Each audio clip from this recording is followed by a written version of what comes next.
Hello everybody and welcome back to 10 Minute Reviews. My name's Jason. That crazy one was Freya. We're bringing you today's video. Excuse me if I'm talking funny. I cut the heck out of my tongue earlier today. So, like I said, we're bringing you today's video, bringing you a new book from an author we have talked about in the past. Please don't forget to hit the like and subscribe buttons, guys. We have a lot of videos coming out. We try and put out at least one every single day. We're going to do this no matter what. We'd love to talk about books, but we'd really appreciate all the support. So like and subscribe, guys, please. So for today, I want to talk about Into the Real by John Ringo and Lydia Sherrer. As most of you guys already know, John Ringo is one of my favorite authors. And I generally try and keep track of what he is writing, what he's doing. This is a new series.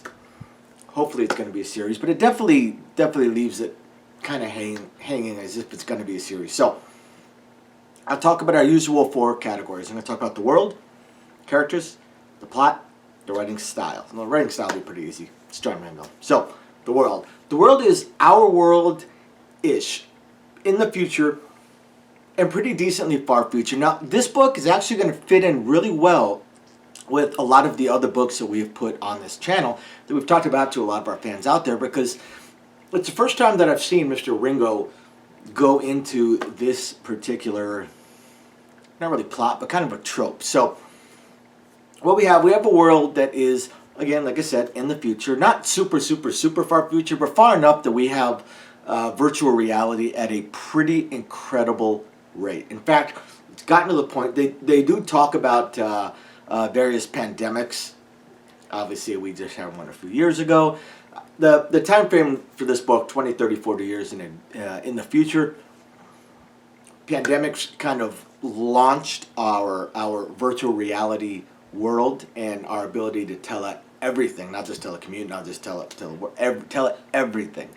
Schools still happen in what they call in the real, but otherwise, the video games now are not full blown VR like in some books, but we're talking the glasses. All they would have managed to make it to implants as far as the visual and the audio. Computers that full blown computers that fit in your watch or a ring or a necklace, something along those lines. We have material that can kind of reshape itself. So that is the world that this book occurs in. Now the character Lynn Raven, main character of the book. Now Lynn is a high school student, but right up there. I think somewhere right around 17 years old, pretty close to legally an adult, and unbeknownst to most of her friends, Lydia is a professional gamer. Now, almost everybody is a gamer, no, not almost everybody, but almost everybody in her circle of friends, I should say, is a gamer. Just like in our times right now, you can monetize your games, you can make a lot of money off of it.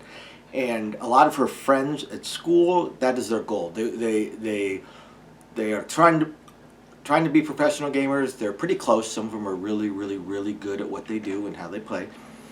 Unknown to them, however, Lydia is a top 1%, basically top 1% of 1%.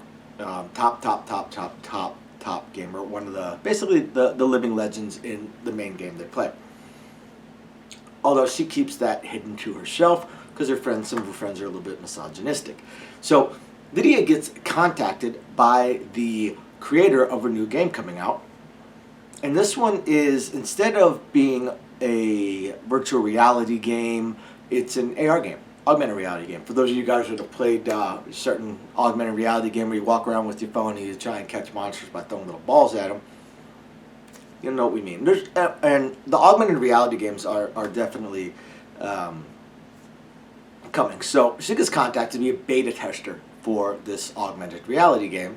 And then eventually, once the game itself comes out, she becomes one of its main players because there's a lot of money that can be won. Millions and millions and millions and millions and millions of dollars. Now, getting into the plot, and I've already basically gotten into the plot of the book. I will say that there are some very obvious things, some things that they're really not trying to keep hidden. There's so many hints and so many hints and so many leads, I suppose, towards sort of an underlying plot and the reason behind this game.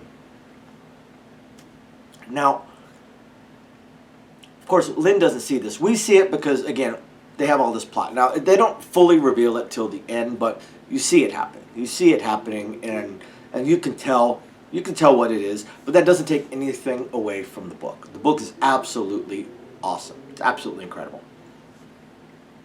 One of my favorite new books to come out, and I'm really hopeful that this one will last. One of the problems that Mr. Ringo's, obviously, like you guys have already know, my favorite author, but he has a tendency to not finish his series. He tends to get bored and move on to another series. Absolutely kills me, because I've been left hanging on pretty much every series he's ever done. But ones where he has a co-author, those tend to get finished, generally. So in this case, I'm hoping that since he has a co-author, Lydia, that that they continue the series and make it at least, if not closed, then not quite so open-ended as many of his series are. Now, this book doesn't leave too much left aside from to kind of the underlying plot. What is the game? Why did they create the game? What is it for? But outside of that, pretty much every plot line that's introduced in the book is completed. So hopefully they also keep going with that, so that if they introduce a plot line and then they complete it, at least we're not left hanging if they don't do the book. But again, awesome book, guys. Awesome book. This was actually I read this thing in one sitting in about probably right about an hour and a half. I couldn't put it down. Couldn't stop reading. As you guys already know, big fan of Mr. Ringo, and the writing style has some elements of his, but I do believe that a lot of the writing was Miss Sherrer as well. There's definitely some differences, and this really isn't in Mr. Ringo's wheelhouse so much. I think he may have kind of come up with the concept more than anything else. But again, guys, you guys got to check it out. After you hit the like and subscribe buttons, go check out Into the Real by John Ringo and Lydia Sherrer. Absolutely phenomenal book. Great book, guys. Thanks for watching. Bye now.